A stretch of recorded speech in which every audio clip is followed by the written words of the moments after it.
Hi, I'm Dave Bodie, and in this video course, you are going to learn about the fundamentals of audio recording.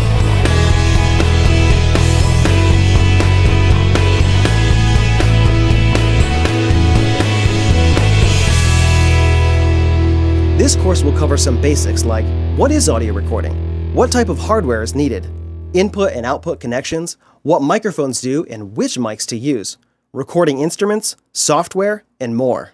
So, what is audio recording? Audio recording is simply the capturing of a sound source, the conversion from analog to digital information, and the storage of that information. There are dedicated systems used for recording, editing, and manipulating audio, and they are referred to as digital audio workstations, or DAW. A DAW includes components like a computer, an audio interface, audio editing software, and at least one device for adding or modifying musical note data. The software is the core of a DAW system, but we'll talk more about that later.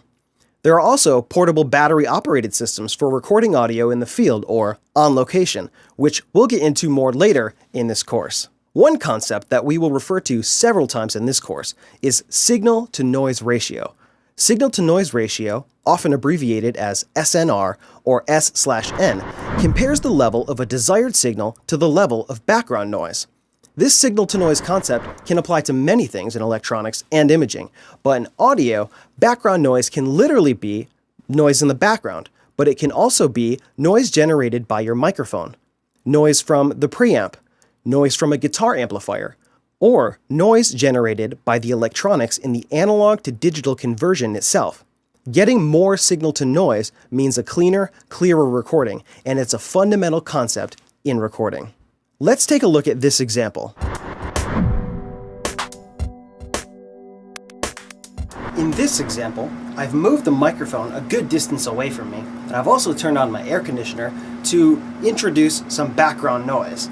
Now what I've done is leveled the audio so that my voice is the same as it would be if the microphone was closer. Now I'm going to move the microphone closer and let's check that out. Alright, now we're in the same exact location, but this time I've moved the microphone back to where it was before. The air conditioner is still on, I'm speaking at roughly the same level, and what you end up with is a sound where my voice is louder, but the sound that we don't want, the air conditioner, is softer. And that is an increase in signal to noise. We've gotten more of the thing we want and less of the thing that we don't want. Okay, here is a less extreme example. Again, the microphone is a good distance away from me and I'm speaking at the same level that I was before. But now we don't have a large noise source such as my air conditioner. Now we're picking up ambient noise in the room, which is some of my own voice reflecting off the walls. It's also the birds outside. Okay, there's no birds right at this second. It's also my computer running and any other tiny little vibration that's happening in this structure is being picked up more now that the microphone is further back and we have to boost the overall level to make my voice the same as it was before. Now that the microphone is back where it should be, you can hear that the ambient noise will have dropped off and my voice remains about the same. The tonal characteristics of my voice have changed a little bit because now you're getting a more direct sound rather than more of a reverberant sound where my voice is bouncing off the walls as well as getting a direct sound by the time it gets the microphone when it's out there. And now you're getting more of the direct sound and much less of that. A very important property of sound is that it becomes weaker as you increase the distance to the sound source. The amount of change is controlled by the inverse square law, which states that when the distance from a sound source doubles, the sound level decreases by 6 decibels. The principle of the inverse square law applies to sound in a free field. A free field is a space with no reflective surfaces, and because there aren't any real places like this where you will be recording, the results won't be as exact, but they will be dramatic. The doubling of distance and 6 decibel decrease is a noticeable decrease, as a decrease in 10 decibels is considered to be about half as loud. The decibel is a logarithmic unit, so a 1 decibel increase is not a perceivable change. A 3 decibel increase is barely noticeable, and a 10 decibel increase is perceived as being about twice as loud. This is important because as you have the distance between the sound source and the microphone, you increase the volume by 6 decibels, which is a substantial amount. But what happens to the ambient sound in the room?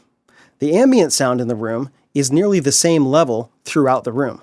This is because ambient sound has been reflected many times within the room until it's essentially non-directional.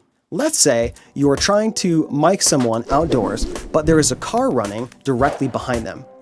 The distance from the microphone to your subject is 2 feet. The distance from the microphone to the car is 10 feet. At that distance, the person speaking is around 70 decibels and the car is around 50 decibels. By moving the microphone closer to the subject by 1 foot, half the distance, you will have increased the level of your subject by 6 decibels, but the car would only have increased by 0.9 decibels. If you cut the distance in half again and put the microphone 6 inches from your subject, they would increase again by 6 decibels, but the car would only have increased another 0.5 decibels.